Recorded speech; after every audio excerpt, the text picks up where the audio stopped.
going on?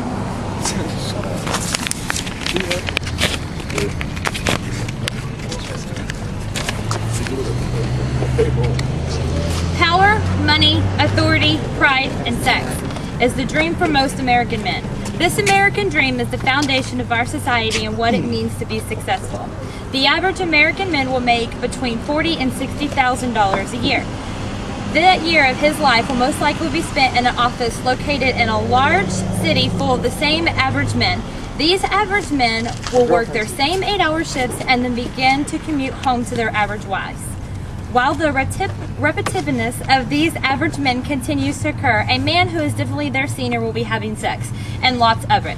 Okay, maybe this is an exaggeration of a little bit, but I can promise you that he will be surrounded by gorgeous women, one of whom he calls his girlfriend, and all that he can call his own. All of these beautiful women are not your average women, they are his bunnies. Playboy bunnies to be exact. As you may have already guessed, that men is the most, certainly not your average man. This particular man is Hugh Hefner, one of the most successful undertakers on some levels of half a century. As he lounges in his mansion in his infamous silk red robe and pipe, admiring his gorgeous women, he smiles, his evil little smile. He smiles knowing that men are intimidated by him, envious of him, of his lifestyle, and most of all are very thankful for him. They are thankful for what Hugh Hefner endured in order to give the world Playboy magazine. First, we are going to look in the past of Hugh Hefner. Hugh Hefner was born on April 9th, 1926 in Chicago. He was an average student just getting by with school, although he had an IQ that was not so average, a high of 152. After graduation, Hugh Hefner joined the United States Army. While serving his duty, he took up drawing cartoons for various Army newspapers and began popular even then. He was discharged from the service in 1946 and headed home to focus on his career.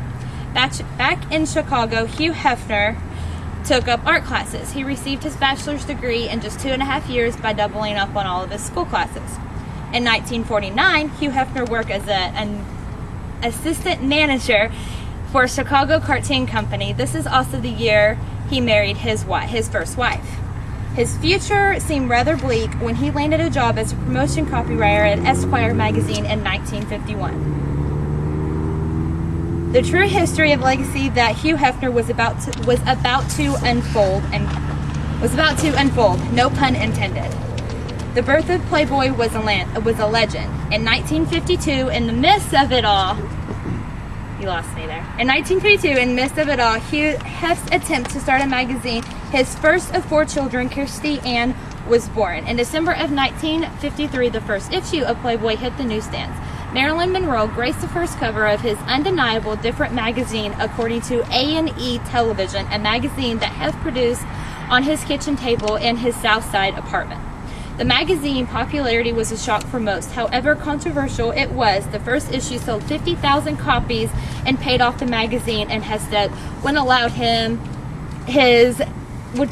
to continue publishing this magazine.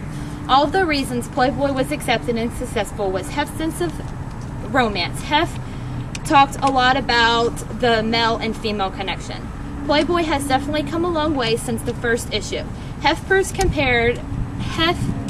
and compared to the competition of Hustler and Pimp House that there are limits that the Playboy will not go. The Playboy enterprise today. Like I said, he proves the competition of Hustler and Pimp House that there are no limits, that Playboy will be better than them.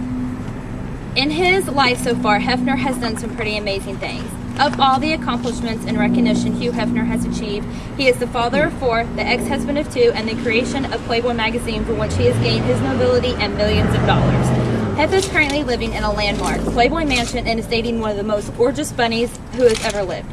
Although he is considerably older, Hef still hand selects every centerfold and is active in the selection of all of his bunnies. What I can say I've learned from this assignment, besides the fact that I would love to be Hugh Hefner, is that a person cannot conform to society. They must look it in the face and laugh. Hugh Hefner did just that and look exactly where he is today. He is a millionaire. Lives in a mansion and has a girlfriend. By researching Hugh Hefner, I have discovered that it is not always the man, but the idea that is brilliant. As Hef said in an interview in November 2005 with Larry King from CNN, I never intended to be a revolutionary. My intention was to create a mainstream men's magazine that included sex in it. That turned out to be a revolutionary in itself. Good job.